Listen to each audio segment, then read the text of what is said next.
Asa. Baka nga. Magkatablay. Magpatuloy.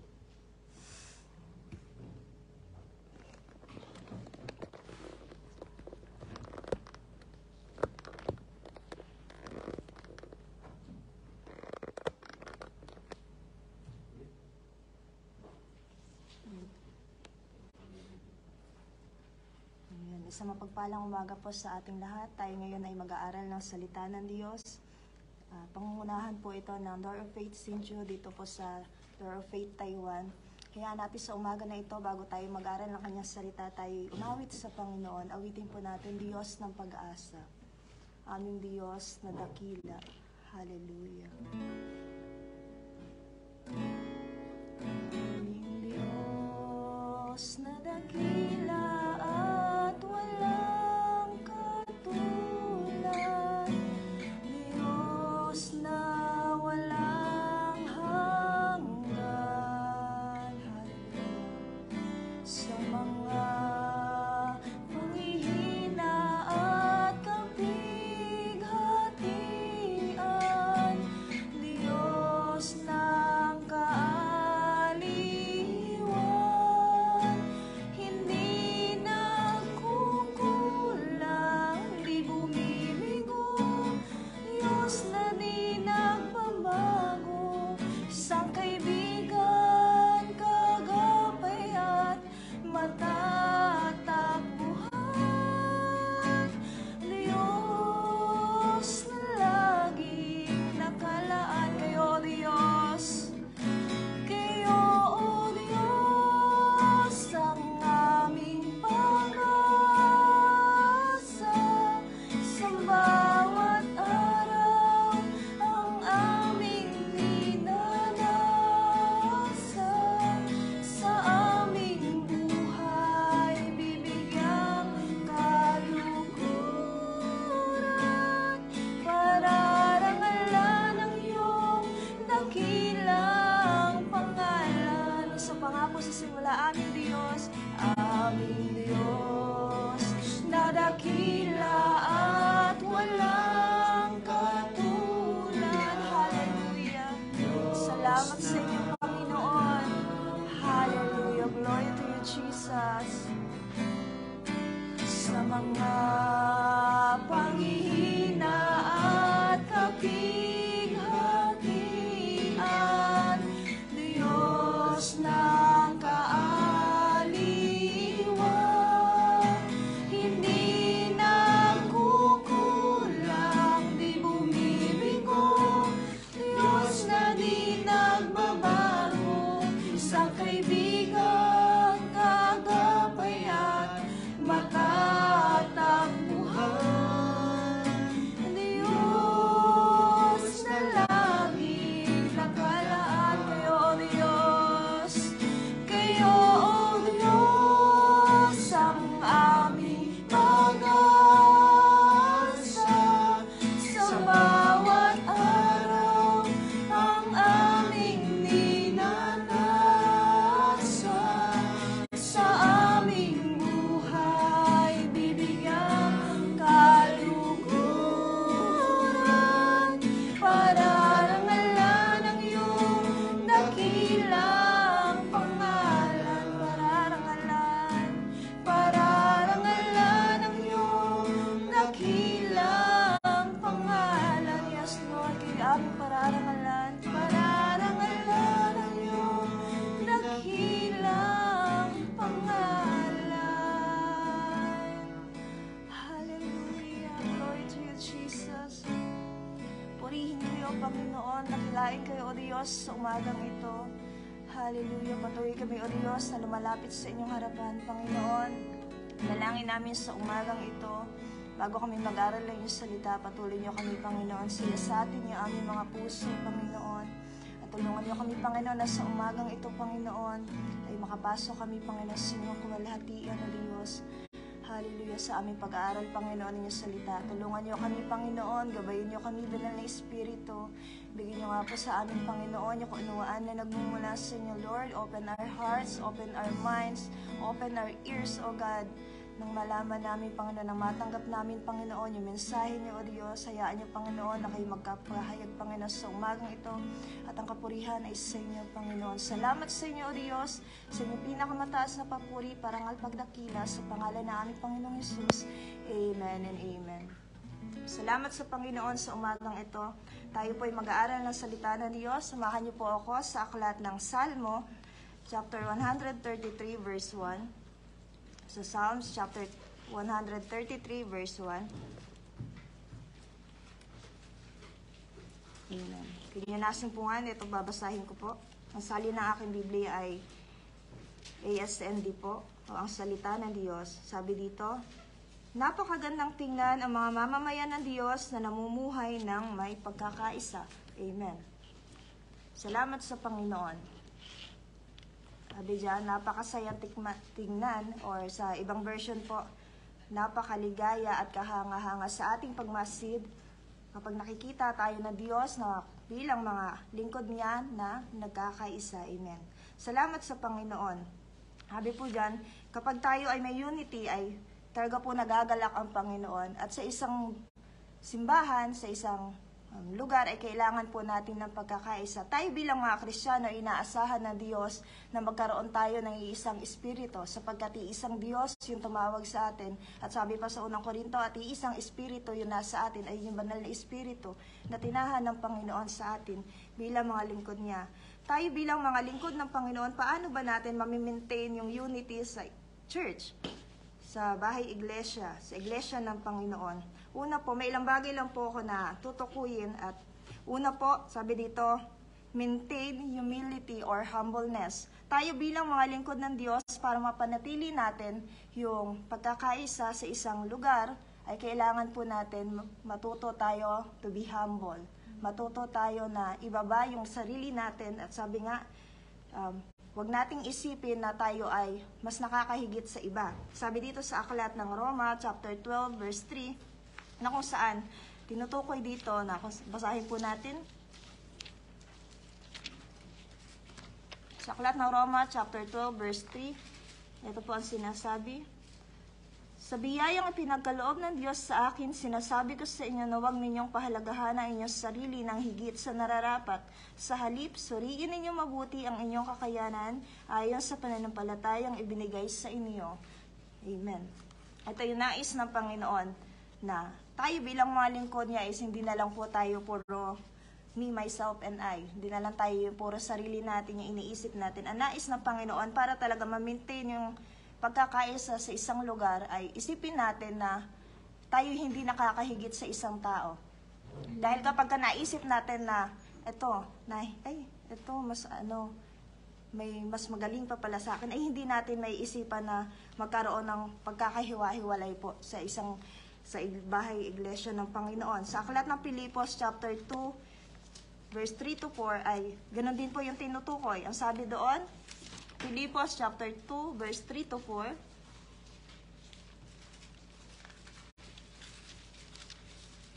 Ang sabi po dito, huwag kayong gumawa ng anumang bagay dahil sa makasariling hangarin o sa paghahangad ng maitaas ang sarili. Sa halip, magpakumbaba kayo sa isa't isa at ituring na mas mabuti ang iba kaysa sa inyo. Huwag lang ang sarili ninyo kapakanan ang isipin ninyo, kundi ang kapakanan din ng iba. Amen. Minsan pa dito, hinihimok tayo ng Panginoon bilang mga lingkod ng Panginoon na talagang mamuhay tayo ng merong kababaan loob. Amen. Lalo na tayo mga ginagamit na ng Diyos sa kanyang gawain ay ang nais ng Panginoon is ma-maintain yung humility, yung humbleness natin. Para makita na talagang kapag meron tayong humility, ay makikita natin kung paano tayo mag-submit sa bawat isa po. Una sa Panginoon, sa ating mga pastor, at sa bawat isa po na miyembro ng Iglesia ng Panginoon. Ayun ang inaasahan ng Panginoon. Ang kasunod po ay, sabi dito, avoid godless chatters. Sabi dito sa ikalawang Timoteo chapter 2 verse 16. Isa pa pong bagay na kung saan para ma-maintain natin yung pagkakaisa sa isang iglesia ay ganito po ang sinasabi sa ikalawang Timoteo chapter 2 verse 16. Ang sabi dito, Iwasan mo ang makamundo at walang kwentang pag-usap-usap, usap-usapan dahil lalo lang mapapalayo sa Diyos sa mga gumagawa nito. Amen. Di ba po, sa panahon ngayon is maraming mga, ang tawag nila, maraming mga marites.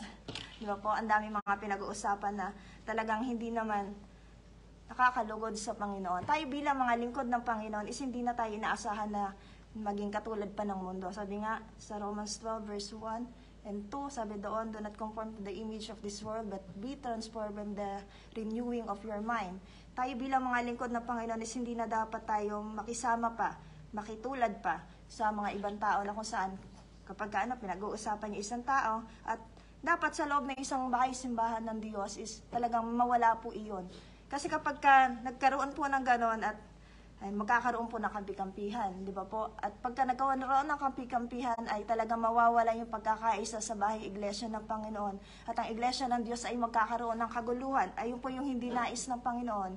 Dahil ang nais ng Diyos sa bahay niya ay magkaroon po ng pagkakaisa. Sabi dito sa Tito chapter 3 verse 9, bibilisan ko lang po. Tito chapter 3 verse 9, ito po ang sinasabi, ngunit iwasan mo ang mga walang kwentang pagtalo-talo, ang pagsusuri kung sino-sino ang mga ninuno at ang mga diskusyon at debate tungkol sa kautusan dahil wala itong naidudulot na mabuti. Isa pa pong paalala sa atin ng Panginoon na kung saan tayo bilang mga lingkod ng Panginoon, di ba po, maraming minsan na nagkakaroon ng talagang kung ano-ano yung mga pinag-uusapan na po, na kung saan naglilid po iyon na doon pumapasok si Satanas upang magkaroon siya ng butas para wasakin yung iglesia ng Panginoon, para magkaroon talaga ng pagkakawatak-watak. At ang nais ng Panginoon ay tigilan na po natin yung mga bagay na pinag-uusapan natin na hindi nakakalugod sa Panginoon, na kung saan ito yung magdudulot ng hindi pagkakaisa sa loob ng sambahan ng Panginoon. Amen. Ang kasunod po, sabi dito, stay in love. Kapag tayo'y gusto natin mamuhay na may pagkakaisa, ang kailangan po natin ay isang bagay po. Kailangan nating matuto na laging umibig. Di ba po? Sabi sa 1 John 4:19, ang Diyos ang unang umibig sa atin at siya yung talagang, sabi nga, God is the author of love. At tayo natutong umibig dahil siya yung unang umibig po sa atin. Di ba po? Sabi sa John 15, na kung saan, sabi dito, John chapter 15,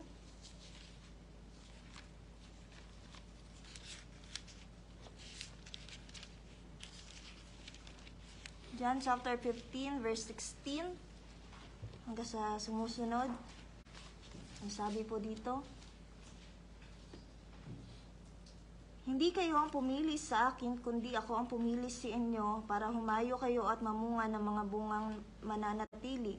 Sa ganoon, anuman ang hingin ninyo sa Ama sa pangalan ko ay ibibigay niya sa inyo. Ito ang utos ko sa inyo, magmahalan kayo. Amen. Ito pinapaalala sa atin ng Panginoon. Sa bahay iglesia ng Diyos, dapat ma-maintain yung pagmamahalan ng bawat isa.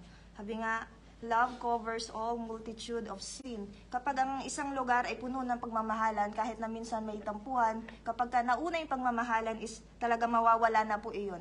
Kapag nauna yung pagmamahalan, lahat ng bagay is magiging in order po. Kaya nga po sa fruit of the Holy Spirit, ang pag-ibig ang nauuna. Kasi kapag meron ng pag-ibig ang isang tao, matututo na tayong magpigil ng sarili, matututo na tayong magkaroon ng kapayapaan, at susunod na po yung lahat. Diba po? Matututo tayo, sabi doon, love, joy, peace, patience, kindness, goodness, gentleness, self-control. Lahat ng bagay na yun is matututunan natin kapag nananatili tayo sa pag-ibig na nagmumula sa Panginoon. Lagi po natin ipanalangin sa ating mga bahay iglesia ng Panginoon na manatili talaga yung pag-ibig na sa lahat ng papasok sa iglesia ng Diyos, lalo na kapag kayong mga hindi pa mananampalataya o mga first timer na pupunta sa bahay ng Diyos, ay maramdaman talaga nila yung pag-ibig na nagmumula sa Diyos. Dahil God designed us to be loved and to love. Diba po? Dahil siya nga po yung author ng pag-ibig. Lagi natin tatandaan po iyan. Ang kasunod po, sabi dito, ang Diyos ng kaayusan. Diba po? Sabi dito sa 1 Corinto chapter 14, verse 33,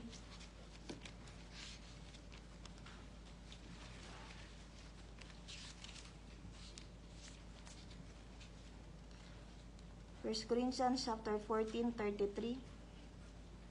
Sapagkat ang Diyos ay hindi nagdadala ng kaguluhan, kundi kaayusan. Tulad ng kaugalian sa lahat ng iglesia ng mga pinabanal ng Diyos. Diba po? Ang nais ng Panginoon sa bahay iglesia niya ay magkaroon po ng kaayusan. Magkaroon ng pagkakaisa. Dahil siya yung author ng pagkakaisa. At ayaw ng Diyos na nagkakawatak-watak yung iglesia ng Diyos. Sabi nga, we are one body in Christ. Sabi doon sa unang Korinto chapter 12, na kung saan pagbinasa po natin doon, sinasabi doon na tayo bilang iglesia ng Panginoon, na ang Diyos yung ulo ng iglesia, tayo bilang mga lingkod ng Panginoon, tayo po, ang bawat isa ay bahagi sa katawan ng Panginoon. At bilang bahagi sa katawan ng Diyos, ang nais ng Panginoon, lahat po yon is nagpa-function. Di ba po, lahat ng miyembro ng iglesia ng Panginoon is nagpa-function at gusto niya may pagkakaisa. Kapag binasa po natin doon sa unang Korinto chapter 12, basahin niyo na lang po, na kung saan makikita doon, sabi doon, hindi pwede sabihin ng tenga na mas sigit ako sa iyo, paa. Hindi pwede sabihin ng kahit anumang parte ng ating katawan na hindi kita kailangan. Dahil lahat ng katawan, parte ng katawan natin ay kailangan po natin. Di ba po, hindi naman pwede isang tao ay puro tenga lang. Ay hindi rin po pwede isang tao ay puro mata lang. Dahil hindi po niya magagamit yung 5 senses. Tayo bilang tao, di ba may 5 senses tayo kung nag-aral tayo, kung natatandaan po natin, di ba po? At ayun po yung pinapaalala sa atin ng Panginoon na kailangan sa loob ng iglesia ng Panginoon is lahat po is in order. Lahat po is meron po talagang pagkakaisa. Dahil kapag may pagkakaisa tayo, lahat ng bagay is magiging smooth na po. Kahit may mahirap na sitwasyon, pero kapag may pagkakaisa tayo, malahat po yan is maaayos. At sa tulong ng Panginoon, sa habag ng Diyos ay itatawid po tayo ng Panginoon. At nagagalak, sabi nga yung binasa natin kanina, nagagalak ang Panginoon kapag nakikita na niya ang kanyang mamamayan ay nagkakaisa at nagmamahalan po. Ganun po tayo i-design ng Panginoon. Lagi nating alalahanin na tayo tinawag ng Diyos sa kaayusan. Di ba po? Kung nating isipin na sa iglesia ng Panginoon, hindi, panggulo ko, hindi. Pakita natin na tayo ay tinawag ng Panginoon upang magkaroon ng kaayusan. Di ba po? Dahil ang Diyos na pumili sa atin, sabi nga, ang Diyos yung unang pumili sa atin ay Diyos ng kaayusan. Sabi po dito sa, babalan po tayo dito sa 1 Korinto chapter 14, verse 40. Ang sabi po dito, babalan po tayo.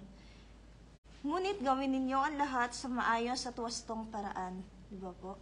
Ito, nais ng Panginoon. Sa lahat ng pagkakataon, para manatili yung pagkakaisa, kailangan natin gawin yung lahat ng bagay ng wasto. E paano po natin gagawin yung lahat ng bagay ng wasto? Sa tulong po at habag ng Panginoon. Sabi nga, yung banal na Espiritu ay nandyan para tulungan tayo sa lahat ng pagkakataon, sa lahat ng mga kahinaan natin, sa lahat ng bagay na kung saan ay hindi natin kayang gawin. Diba po? Minsan mahirap magpasakop, minsan mahirap gawin yung isang bagay. Lalo na kapag parang naaagrabyado ka na. Pero kapag tayo nagpasakop sa Panginoon, unang bagay po na kapag tayo natutong magpasakop sa Panginoon, is matututo na rin pa tayo magpasakop sa iba. At doon po matututo na tayo magkaroon ng pagkakaisa. Diba po? Tayo ay matututo na tingnan yung sarili natin na hindi masigit sa iba, na mas igalang yung iba kaysa sa atin, mas gawin yung pinakamabuti natin paglilingkod. Sabi nga po, sa ating paglilingkod ay dapat po, itingnan natin na lahat ng bagay is ginagawa natin hindi para sa tao, kundi para sa Panginoon. Amen po. Abi doon, huwag na natin bilangin kung ano pa yung ginagawa natin para sa Panginoon o hindi man nakikita ng tao. Asang mahalaga is, ginagawa natin ito sa Panginoon. Lagi nating tandaan that God expect us to have a perfect unity, di ba po? Through Him. Sa pamamagitan ng Panginoon ay magkakaroon tayo ng perpektong pagkakaisa, di ba po? At ang nais ng Panginoon ay ganon. At ang nais naman ng Diablo ay talagang pagwatak-watakin tayo, di ba po? Ang nais mo ng Panginoon is talagang manatili lang tayo sa Kanya para manatili tayo doon sa pagkakaisa na iyon. Amen. Salamat sa salita ng Panginoon sa umagang ito. Hayaan natin na sa maghapon ay namnamin natin yung salita ng Panginoon na sa bawat bahay, iglesia ng Panginoon, kung merong mga pagkakataon na hindi maganda, merong mga sitwasyon na hindi maganda, lagi nating isipin na ang Diyos ng pagkakaisa. Lagi nating isipin na, ay, matuto tayo na ibaba lagi ang sarili natin at lagi magpasakop tayo sa Panginoon, magpasakop tayo sa ating mga pastor, magpasakop tayo sa lahat ng bagay po. At lagi nating isipin na lahat ng ginagawa natin ay para po sa Panginoon. Amen. Salamat sa Panginoon. Tayo yumuko, tayo manalangin sa Panginoon. Hallelujah. Purihin kayo, Panginoon. Dakilain kayo, O Diyos. Hallelujah. Panginoon, salamat sa inyo, Panginoon, sa inyong salita na amin na pagbulay-bulayan. O Diyos, ang dalangin namin, tulungan niyo nga po yung bawat isa, Panginoon, yung mga kapatid ko na nakikinig, nanonood, Panginoon, sa devotion na ito. Tulungan niyo kami, Panginoon, na magkaroon, O Diyos, ng isang na pagkakaisa, Panginoon. Magkaroon kami ng isang espiritu na nagmumula sa inyo. Hallelujah. Tulungan niyo kami, banal na Espiritu, kung meron sa pagkakataon, O Diyos, nahihirapan kami, Panginoon, magkaroon ng pagkakaisa, Panginoon, nahihirapan kami umibig, O Diyos. Tulungan niyo kami, banal na Espiritu, sa lahat ng aming mga kahinaan, O Diyos. Tulungan niyo kami, Panginoon, patuloy niyong hubugin, Panginoon, yung bawat isa, Panginoon, hanggang, Panginoon, maging katulad niyo kami, O Diyos, hanggang maging karapat-dapat kami, O Diyos, sa inyong harapan. Hallelujah. Ang dalangin namin, Panginoon, sa maghapon ay patuloy na pagsama na nagmumula sa inyo, banal na Espiritu, sa lahat ng gawain, Panginoon, mamaya, O Diyos, sa mga Sunday services, O God, hayaan niyo patuloy na ibuhos niyo yung mayaman yung pagsama, banal na Espiritu, patuloy, Panginoon, namin maranasan yung banal na presensya, at patuloy na kayo magpakahayag sa amin sa maghapon na ito, O Diyos. Salamat sa inyo, Panginoon, sa inyong pinakamataas na papuri, parangal pagdakila, sa pangalan ng aming Panginoong Jesus. Amen and amen. Salamat po sa Panginoon, sa Diyos ang mataas na papuri.